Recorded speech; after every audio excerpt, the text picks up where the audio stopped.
과거 영국 제1의 항구 도시이자 비틀즈의 도시, 그리고 열성적인 축구 팬들이 가득한 도시.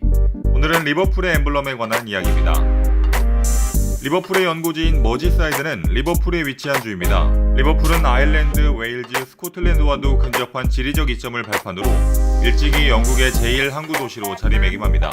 당시 리버풀에는 거대 해운사 커나드와 화이트스타라인사가 자리잡고 있었다고 합니다. 화이트스타라인사는 우리가 잘 아는 타이타닉호 건조를 의뢰한 해운사이기도 합니다. 리버풀 FC는 이곳 리버풀시에서 당시 안필드 구장의 임대인이자 맥주 양조업자였던 홀딩에 의해 창설됐습니다. 홀딩은 1878년에 에버튼 FC를 공동으로 창단한 사람이기도 한데요. 그런데 홀딩은 당시 안필드를 홈으로 사용하던 에버튼과 금전적인 문제로 다투거나 안필드에서 본인이 양조한 맥주만 팔려야 한다고 주장하는 등 다툼이 잦았다고 합니다. 심지어 홀딩은 구장 임대료를 1884년 100파운드에서 1890년 250파운드로 올리기도 합니다. 그러자 에버튼은 안필드를 비우고 구디슨 파크로 옮겨가 버렸고 홀딩은 3일 뒤 그 자리에 바로 리버풀 FC를 창단합니다.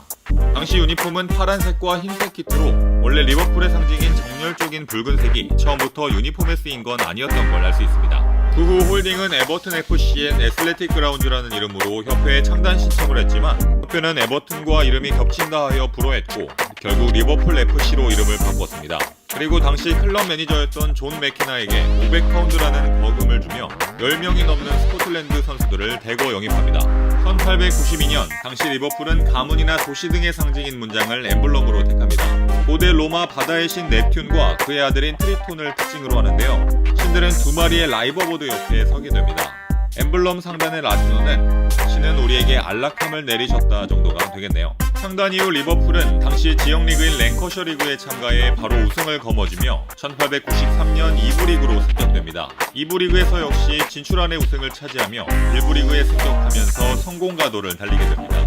한편 1906년 안필드 안쪽에 남아프리카 공화국의 한 지역인 스피온콥이라는 명칭의 스탠드가 설치됩니다. 당시 제2차 보어전쟁에서 영국이 스피온콥 지역에서 전투 중에 300명가량의 병사를 잃게 되는데 이 중 대부분이 리버풀 지역 사람이었다고 합니다. 이들을 추모하기 위해 구단 측에서 이 스탠드를 마련하게 되고 이는 리버풀 팬들을 지칭하는 콥이 된 것이죠.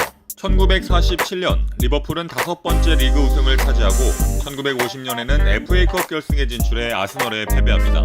이 매치에서 리버풀의 엠블럼 역사와 함께하는 라이버버드가 처음으로 등장하게 됩니다. 라이버버드는 중세시대부터 리버풀의 신화적인 새로 여겨졌는데요. 중세에 영국의 존왕이 내린 항구건설 허가장에 찍혀있던 독수리가 원형이라는 설이 가장 유력합니다. 당시 존왕의 휘장이기도 했고요. 하지만 라이버버드는 생긴 것부터 독수리와는 거리가 멀고 항구도시 리버풀에는 독수리보다는 갈매기가 더 많을 텐데 이상하긴 합니다. 라이버버드에는 재밌는 에피소드가 하나 있는데요. 리버풀의 랜드마크인 라이버 빌딩 꼭대기에는 라이버버드 상이 올라가 있습니다. 이 라이버버드가 날아가기 전까지는 리버풀이 FA컵에서 우승할 수 없다는 전설이 있었다고 합니다. 어처구니 없는 이야기 같아 보이지만 실제로 1914년, 1950년 FA컵 결승전에서 패배한 리버풀은 1965년에 처음으로 FA컵을 차지하는데요. 신기하게도 라이버 빌딩의 라이버버드 상이 청소를 위해 해체된 시기였다고 합니다. 1954년 리버풀은 2부 리그로 다시 강등당하는데요. 1955-56 시즌에는 엠블럼의 라이버버드가 하얀 타원형의 알 속에 들어가고 LFC라는 문양이 새 아래에 수놓아집니다. 이 버전은 1968년까지 사용됩니다. 한편 1964년 벨기에 안더레흐트와의 경기에서 리버풀은 또 하나의 변화를 겪게 되는데요.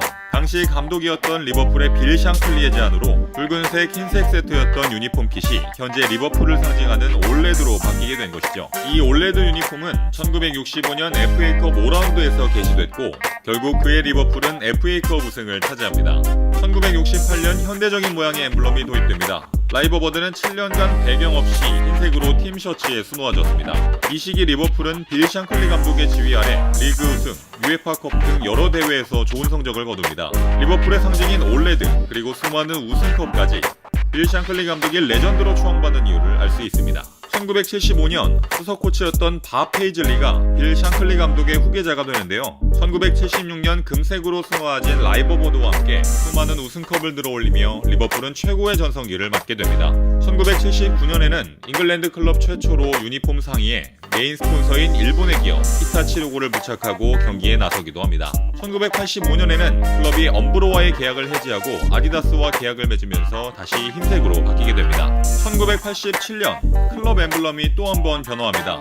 우리에게 익숙한 방패 모양이 보이고요. 리버풀 축구클럽이라는 풀네임도 볼 수 있습니다. 1993년 클럽의 100주년을 기념하기 위해 제작된 엠블럼은 1992-93 시즌 내내 사용됩니다.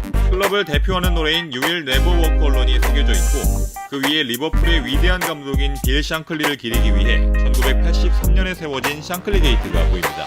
1993년에는 엠블럼을 모두 붉은색으로 날카롭게 그려내 굉장히 날렵한 느낌이 들게 합니다. 1992년과는 다르게 양옆에 횃불이 생겼는데요. 1989년 리버풀과 노팅엄 포레스트의 FA컵 준결승전에서 벌어진 힐즈버러 참사의 희생자들을 기리기 위한 것으로 영원히 타오른다고 합니다. 1999년 우리가 잘 아는 엠블럼이 등장합니다. 녹색과 붉은색 그리고 타오르는 불꽃까지 다른 색채를 입히면서 굉장히 세련된 엠블럼이 완성됐는데요. 처음에는 유니폼의 두 가지 색깔로 표현되다가 2002년 이후에는 쿨컬러로 제작됩니다. 2012년 엠블럼은 굉장히 단순화된 미니멀한 디자인을 보여주는데요.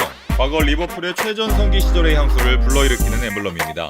그런데 일부는 힐즈버러 참사의 희생자들을 기리는 횃불을 등 뒤로 보내버렸다는 비판을 하기도 했습니다. 2015년 당시 리버풀과 파트너십을 맺고 있던 던킨 도너츠는 리버풀의 새 엠블럼을 모집하는 이벤트를 열었는데요. 당시 예시로 나온 엠블럼을 보면 양쪽 횃불이 아이스 커피로 대체되어 있습니다. 이 엠블럼 덕분에 엄청난 스폰서십을 맺고 있던 던킨 도너츠는 팬들의 맹비난을 받으며 이벤트를 중단하고 사과를 전하기도 했습니다.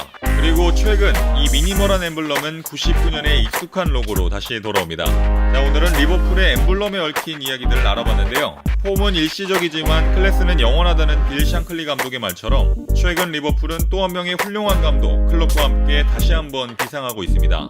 최근 챔피언스리그 4강 2차전에서 바르셀로나에게 마치 2005년 이스탄불의 기적을 떠올리게 만드는 짜릿한 역전승을 거뒀는데요.